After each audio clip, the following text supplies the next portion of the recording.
I want to share 7 tips you can start today, many of which will impact your metabolic health immediately. These tips are meant to be small and actionable, things you could start today without a ton of effort. The first has to do with blood sugar. We know that spiking your blood sugar from a meal or a snack can then lead to a crash where your blood sugar dips below normal or baseline levels. In a study where they used continuous glucose monitors on people, they showed that a drop in blood sugar after a large spike predicted how much food people ate in the next 24 hours, meaning if you spike your blood sugar often by eating these high carbohydrate, sugary foods and snacks, you'll likely eat more food throughout the day and crave more carbohydrates and more sugar. The solution? Try not to eat carbohydrates by themselves, especially simple carbohydrates like very sugary processed options. You really want to have some fiber, potentially some healthy fat, prior to consuming your carbohydrates because that's going to slow the rate of absorption of that sugar. You don't ever want to eat something really high in simple sugars like a donut, for instance, by itself without getting some fiber, fat, and/or protein beforehand. That simple act will drastically change how your body responds to the donut. Another implication of this, if you want to have something sweet, is to have it at the end of a meal versus on its own or at the beginning. Having fiber, fat, and protein in your stomach before consuming sweets is going to reduce the blood sugar spike and prevent those crashes. If you're going to have something high in carbohydrates or sugars, aim to precede it with a salad or vegetables with some olive oil or even a fiber supplement. So that's tip 1. Tip 2, movement has a massive impact on glucose disposal, getting that sugar out of your blood into your muscles. We know that being sedentary most of the day has huge negative effects on our metabolism, and studies are now showing that moving just 2 to 3 minutes every 30 minutes can actually have a greater effect on metabolic health than doing a 60-minute exercise session, but then being sedentary the rest of the day. So the action: aim to get up and move your body, preferably every 30 minutes, but definitely every 60 minutes, just a couple of minutes of movement. Moving your muscles after a meal can also reduce the post-meal glucose spike by up to 30%. So take a short 10-minute walk after your meals or put on some music and have a 10-minute dance party. You don't have to go outside, but if you're able to get outside a few times a day and walk, even better. That getting outside has a host of additional benefits as well. We should all be aiming for 7,000 to 8,000 steps per day, and these short bursts of movement will really add up to help you hit that goal. Third, try to add some fermented foods every day.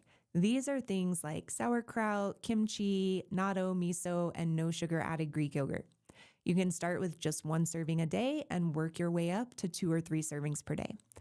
This will really help support your gut bacteria, which is intricately linked with so many aspects of metabolism. Fourth, aim to shorten the number of hours you consume food or calories each day. This is a form of intermittent fasting called time-restricted eating. Most Americans eat 13 to 15 hours a day. Aim to consume your food within a 12-hour window if it's safe to do so. We did an entire episode on this, so please check out episode 3 on intermittent fasting for a full rundown if this is one you're interested to try. Related to shortening your eating window, if you stop consuming calories both from food and beverages 3 to 4 hours before bed, this can drastically improve your sleep, your metabolism, and your metabolic health. The last few are going to be a little less popular, but are important nonetheless. Processed food. Take an assessment of how much processed food you're really eating and aim to cut some of it out. Are you eating a bag of chips or crackers or something like that for a snack every day? Grab an apple and some almonds instead. Eating foods in their whole form is going to provide so many more nutrients, make you much more satiated, and give your body what it needs to function optimally versus the ultra-processed foods that we consume so much of. I know it's hard, but start small. Focus on easy swaps like your snacks, your breakfast, and build up from there. The first step is awareness of how much processed food you're truly consuming. Smoking and alcohol. If you smoke, you are probably told often that it would be in your best health interest to stop. So I'm not going to linger on this one, but yes, please try to get some help with quitting. I'll post a few resources in the show notes. The same with alcohol. Occasional consumption is one thing, but heavy drinking is a killer for your liver and your metabolic health. And lastly, prioritize sleep. I understand this can be a challenge, but you need to focus on controlling what you can with regard to sleep. Make your sleep area as dark as possible and/or wear a sleep mask. Minimize distractions by silencing your phone and setting boundaries within your family. You want to aim to go to bed and wake up at the same time every day, plus or minus about 30 minutes. Sleep is such a critical process. We have to protect it. I promise your dog will get over not getting to sleep with you if he's the reason you're waking up 5 times during the night. We must prioritize our sleep. We'll go into more detail on the why behind these tips and many more that we'll cover in the upcoming episodes. But I hope that gives you a good place to start today. Aim to move more throughout the day, move your body after meals. Don't eat high carbohydrate or sugary foods alone or at the start of the meal. Get some fiber, some healthy fat and/or protein first. Eat more fermented foods. Eat in fewer hours of the day and aim to stop eating and drinking calories 3 to 4 hours before bed. Eat more whole foods.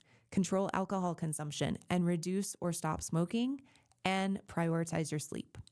Those 7 actions will have a massive impact on your metabolic health, and we'll look at more strategies specific to each of those 4 areas of cardiometabolic health in the coming weeks.